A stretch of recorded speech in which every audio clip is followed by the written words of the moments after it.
Hello YouTube, thank you for clicking the button that's brought you to watch this video. My name is Sheifunmi and you're watching TV Review.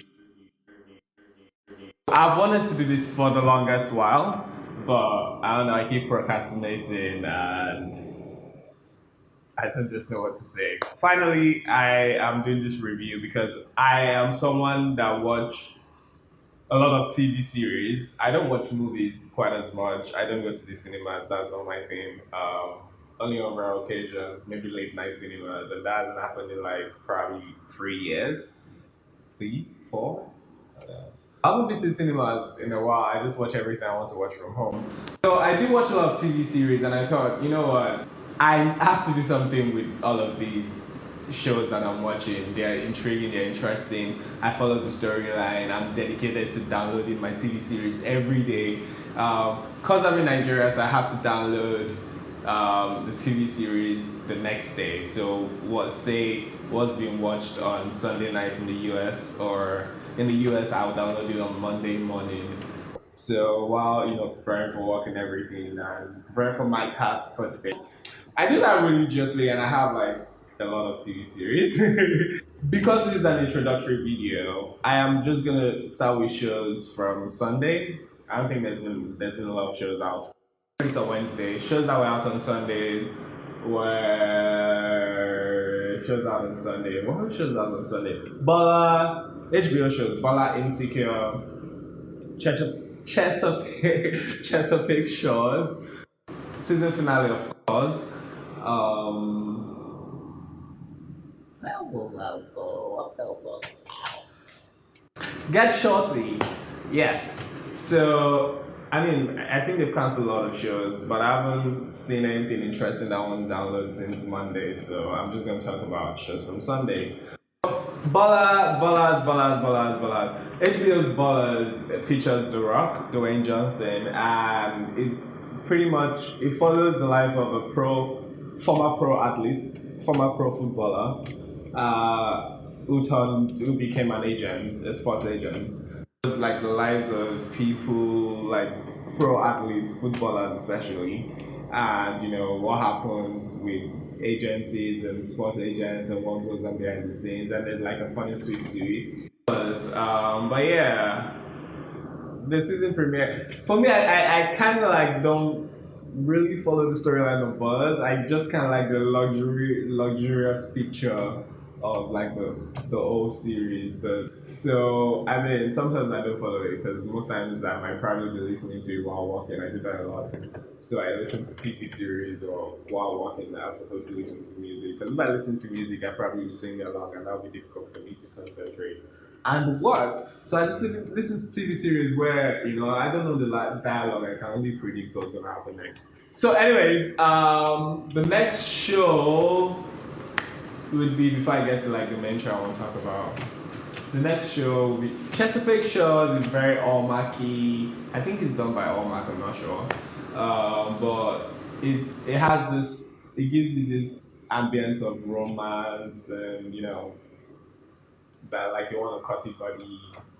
I don't know, but I like it. I mean, I love love, so I enjoy watching the show. What other show do I want to talk about before I get to Insecure? Finally, I let the cat out of the bag. Everybody wants to talk about Insecure. Get Shorty for me is actually, it gives me quite a thrill because I'm a writer myself, so I kind of get invested into the emotions of TV series, of shows I watch. I never got into action movies or TV series quite early until probably when I was 19. What was I watching before then? I don't know. Probably Hollywood movies. Yoruba. I've been wanting to see, the outcome of Admiral's Mistress. If Amara was going to get a return on the investments from the movie. But it turns out that, the director, obviously, he didn't have the shit together. So, so he made a mess of the movie, and Miles asked to, like, become the producer, kind of like edit assistant editor. I don't think that he can edit, but he had to like re-edit the movie and kind of like make it make sense. Amara was going to lose her money, the investments in the movie, and stupid guy. What's the guy's name again? Obviously, the I don't want to sound racist, but like the Mexican looking dude. He has to be careful what he says on the internet. But yeah, so I don't know what's his name. Actually, let me check. Yago. Okay, so Yago. I think Yago made a mess of a delivery. He's been trying to get back at Miles and Luis for some reason. So he made a mess of the delivery, and now Amara owes some other like drug kingpin. The lady from the catch, not the lead actress, but you know, the lady from the catch, the con lady from the catch. Anyways, so now Amara has to pay her back, and she needs her money. So the studio, Miles is telling Amara that she can't get her money back from the studio, except they find another person to buy the movie.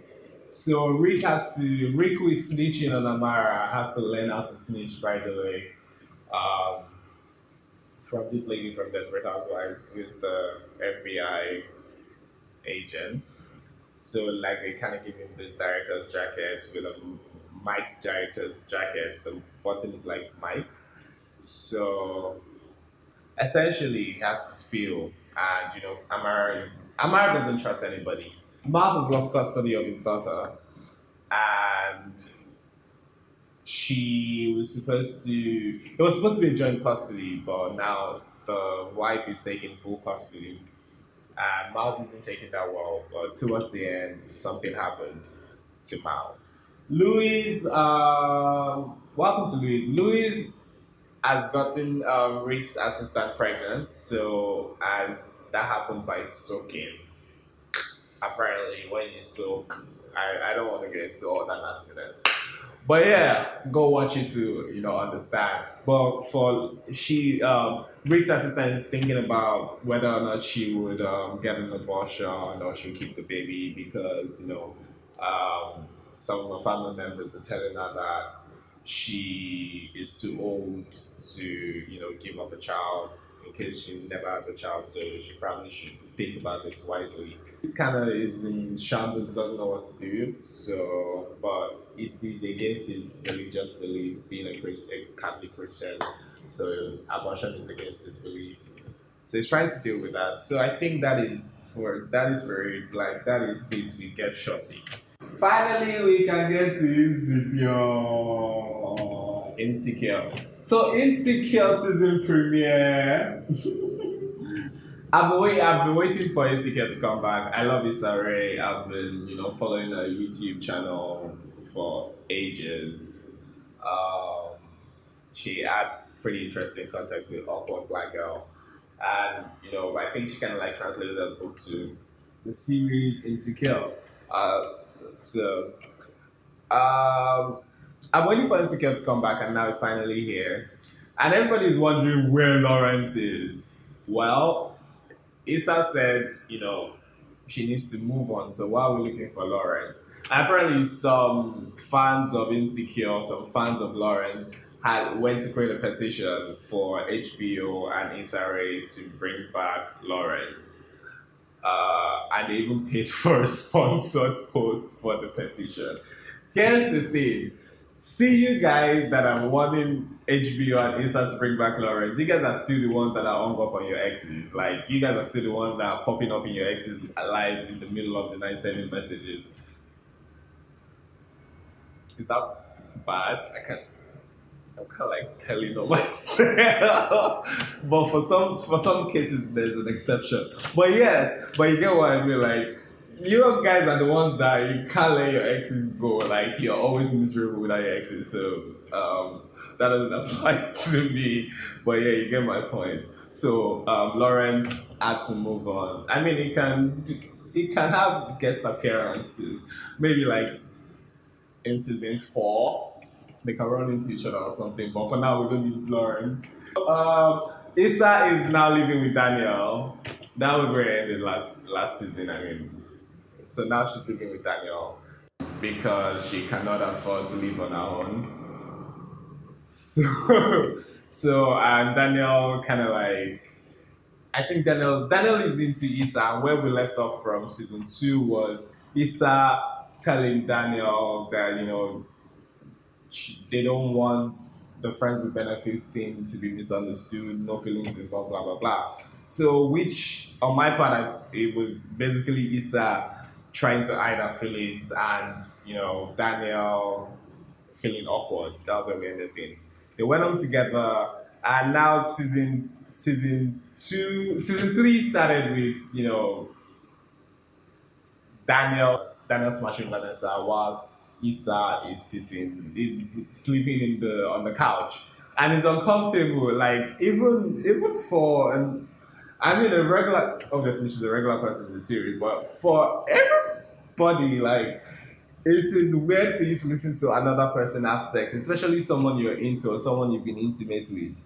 Because that's kind of like rubbing into your face. And that was like really, really uncomfortable for Issa. And I mean, uncomfortable for anybody. Except, if you're weird or you're a freak and you like get off on listening to your friends like have sex. That's just creepy as shit. Issa, Lyft driver. So she went out of the house and she had a passenger who was probably drunk and dropped in the car. That job is super, super, super, super racist. I mean, I don't know why it's taking her this long to realize that she's the only black person that works there. So, because sometimes, like, it's almost like she forgets that she's mentally and physically black. So, even though she tries to deal with things in the series, but Issa needs to get a new job. Like, she needs a new place where they'll value her opinions, where they'll value her the most, where, she'll be taken seriously and she would actually make more impact. Because I don't think We Got Y'all is making any impact for anybody. So they actually have I think they have a real website for We Got Y'all. So if you go on it, you can see that it's still the black staff for We Got Y'all. So you can go on wegoty'all.com or wegoty'all.org. I don't know, I'll put it in my description box. Oh yeah, Dawn Richards. She's been MIA. She probably has new music out, but I don't think, it's like worldwide release, probably in the US. Dawn Richards has been MIA, so it was good to see her in the episode, and she was playing my vivid imagination of what I think Black China looks like in a studio booth. She was just doing the most. She had this old ghetto fabulosity, ghetto slave queen. Dawn had me when she was turning away from the mic, like the whole studio was. The studio walls were mic'd or something, but it was like really hilarious to watch. So, but I did not know what face she had on though, because she looked a bit different.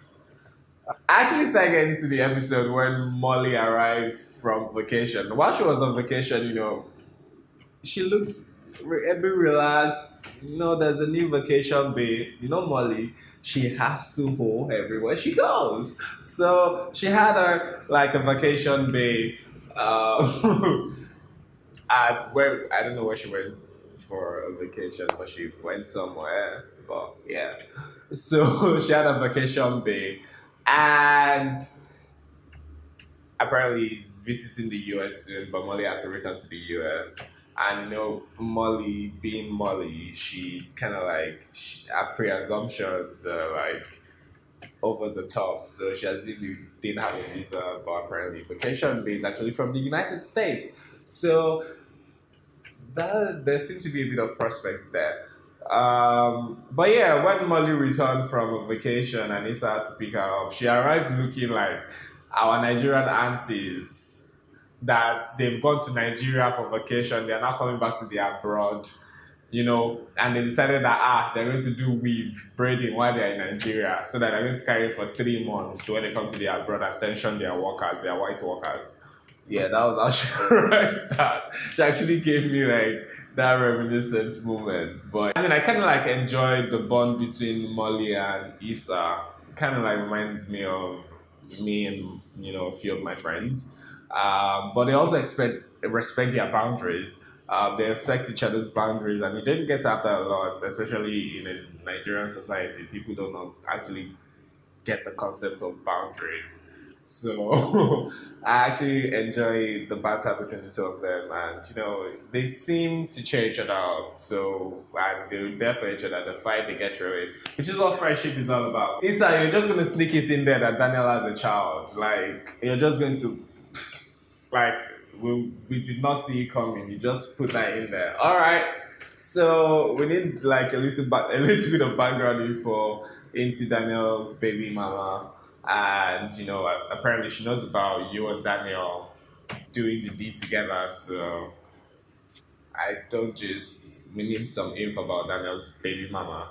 I mean, she and Issa need to sit down and have a heart to heart at some point and talk about what's going on between Issa and Daniel. I know we need like a bit of drama from there, but yeah, because she seems like an interesting personality. Especially when she sneaked it in that she braided her child's hair all wrong. That was a little almost hilarious, but a little interesting.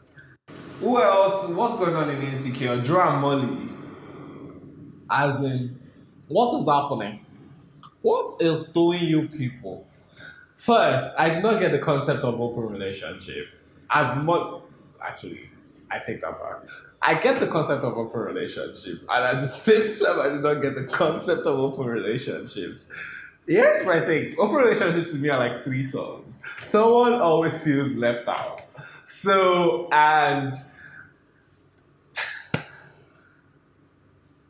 I mean, I don't know what to say. Like open relationships to me are just weird. I don't know how people who are polyamorous. I don't know how they survive it and how they get to like go through that. But it is just weird because every time Candice calls Joe when he's with Molly, it's like she's reaffirming like the fact that Drew is ours. So and that would always like leave Molly with a void. And Molly, I don't understand why you give Joy the key in the first place. Like, is he eating you that good? Like seriously? That you had to give him a key. And you're like in case of emergency. And Joy was pissed when she had to get back the key. Like you want to keep this one you want to eat your cake and have it. Basically, so Molly and Joe want to eat their cake and have it. Like I mean, but that's what they've been doing all along, though. Cake eating each other's cake. Like, they need to get it together. Molly especially needs to get it together because at the end of the day, Joe would, go back to his wife. Look at how Joe defended his wife. And, that kind of like made Molly feel some type of way. So, but I kind of also understand the kind of bond that goes on between the two of them. Like, I think I've been there before, but I'm not talking about anybody married. But all this all involves single people. But that's like a lot of stress. Open relationships are very, very stressful and exhausting. Like, why would anyone want to do that? Why would you want to share? I mean, like, I understand. I think what I'm going to say next, I don't know, it's not telling on my personality or my persona, but I understand the logic of giving people certain passes to fulfill that hormonal urges. Does that make sense? Like if you're with someone, I've always said this since I was younger that men are sexual beings or sexual objects. Yeah, men are sexual beings or sexual objects that basically have hormones raging. So it takes extra self control and discipline for a guy to, keep his shit together and not pull around.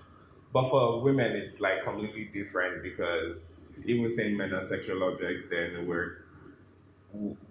well, what are we saying about women? Because I think women are the ones that men objectify and sexualize, and but we're drifting away from the point of Joe and Molly. But yeah, you get me.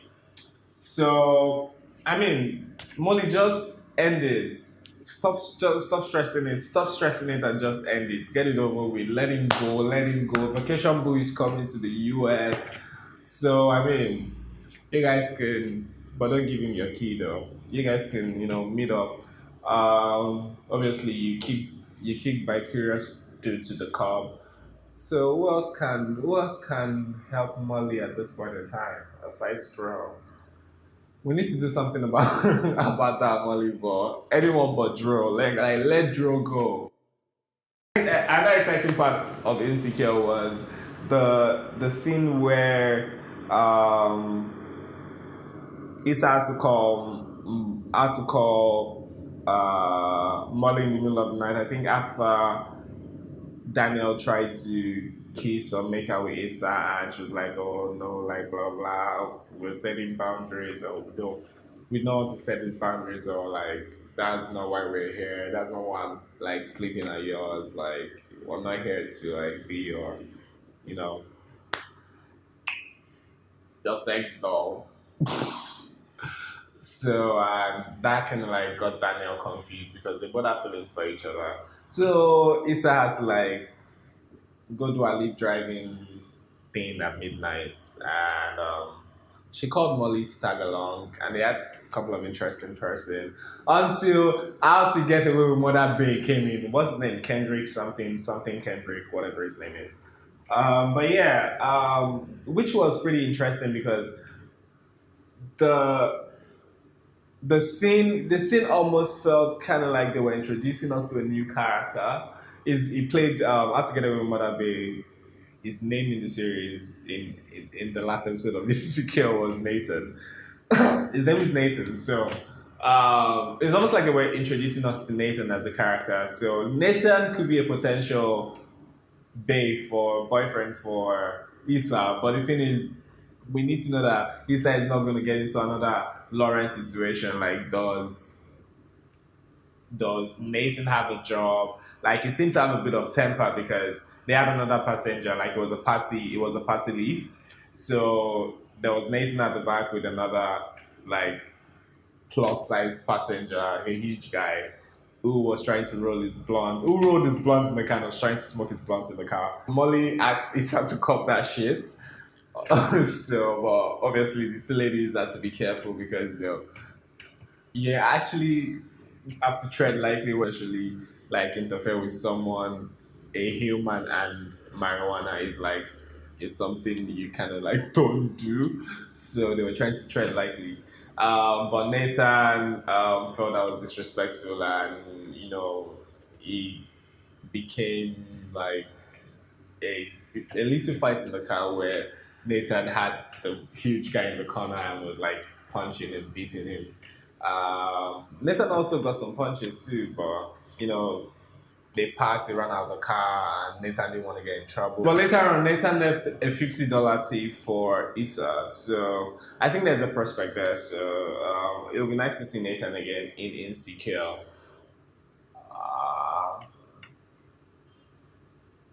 Uh, that shit is not blinking. What's happening?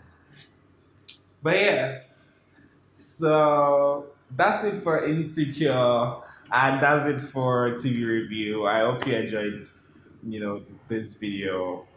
Don't forget to subscribe, like this video, comment, let me know what you think and how I can make these videos better and how I can make my YouTube channel better. So if you have any suggestions or any opinions, because I'm trying to create a lot more fun content and put them on my YouTube channel, and since I'm starting to like enjoy doing a lot of things like on my own, putting lighting together, the cameras together, and the editing, it's like pretty fun, but it makes up for my insomnia. So thank you for watching this video. Next week I would try as much as possible to bring you a video earlier, say Wednesday, Thursday. But by next week, I'll have a definite time where I'll be dedicated to bringing you TV review at least once a week or once every 2 weeks. I'm yet to decide, but I'll definitely let you know and keep you guys updated. Don't forget to watch my other videos, my matchup series. I already have 2 episodes already, and if you haven't seen Vlog Friday or what Vlog Friday is about, so you can check that out also on my channel. So next week I'll talk about Queen of South because that's another exciting one for me to watch. So I pretty much like the storyline of Teresa Mendoza. So definitely I'll talk about that this week. Next week, rather. I'll watch it this week and talk about that next week. I also would like to review American Woman and a couple of other shows. Thank you for watching, and I'll see you again next week.